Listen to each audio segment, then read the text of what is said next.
জিনভূত তাড়ানোর নামে তরুণীদের সঙ্গে শারীরিক সম্পর্ক গড়া এবং সেই ছবি ধারণ করে ব্ল্যাকমেইল করা। রাজধানীতে এমন কুকর্ম চালিয়ে আসছিলেন ভণ্ড আলেম আহসান হাবিব পিয়ার। শুধু তাই নয়, দুরারোগ্য ব্যাধিতে আক্রান্ত দরিদ্র মানুষের সহায়তার টাকাও আত্মসাৎ করত এই প্রতারক। এসব কর্মকাণ্ড চালাতো সামাজিক যোগাযোগ মাধ্যম ব্যবহার করেই। যমুনা টেলিভিশনের ইনভেস্টিগেশন 360 ডিগ্রি টিমের অনুসন্ধানে বেরিয়ে এসেছে এসব চাঞ্চল্যকর তথ্য। সম্প্রতি পুলিশ তাকে গ্রেফতার করেছে। আমি আহসান হাবিব পিয়ার, এইচপিটিভি, ঢাকা, বাংলাদেশ।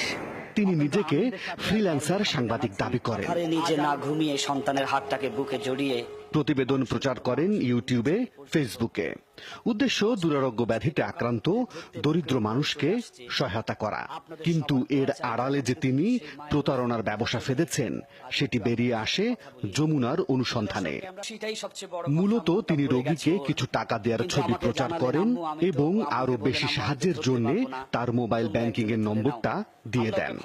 আর এতেই অনেক মানুষ সাহায্যের হাত বাড়িয়ে দেন, যে টাকা চলে যায় আহসান হাবিব পিয়ারের পকেটে। পিয়ারের বিরুদ্ধে দুই ভুক্তভোগী অভিযোগ জানায় যমুনা টিভির অনুসন্ধানকারী দল টিম 360 ডিগ্রির কাছে। তাদের অভিযোগ আরো গুরুতর। প্রেমের প্রস্তাব দিল, এক পর্যায়ে আমি ইমোশন হওয়ার পর ওর প্রস্তাবে মানলাম।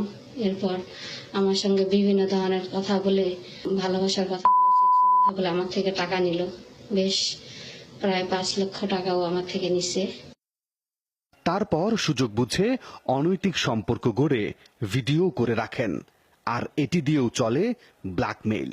অনেক মেয়েদেরও জিম্মি করে মেয়েদেরকে ব্ল্যাকমেইল করতেছে যে তোমাদের ভিডিও আমাদের কাছে আছে, এই ভিডিও আমরা প্রকাশ করে দিব যদি টাকা না দাও। এসব অভিযোগ পেয়ে দীর্ঘ 7 মাস ধরে চলে অনুসন্ধান।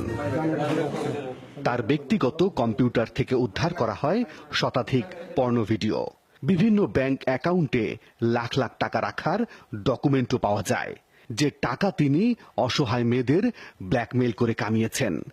এই অনুসন্ধানে যমুনা টিভিকে সহায়তা করে গোয়েন্দা পুলিশ। আমি কিছু জিনিস দেখলাম যে তার এটা পাবলিক করার কিছু প্রয়াস আছে, সেগুলো কিছু বিনিময়ে, তাহলে এটা চাঁদাবাজিরও একটা এক ধরনের প্রকার। তো এগুলো অনলাইন চাঁদাবাজি, এগুলোকে আইসিটি একটা আছে, আমাদের পর্নোগ্রাফি একটা আছে, এগুলো বিষয়ে আমরা ব্যবস্থা নিয়ে নিচ্ছি। ইতিমধ্যে আহসান হাবিব পিয়ারকে গ্রেপ্তার করা হয়েছে। দায়ের করা হয়েছে পর্নোগ্রাফি, প্রতারণা সহ 3টি মামলা। যমুনা নিউজ, ঢাকা।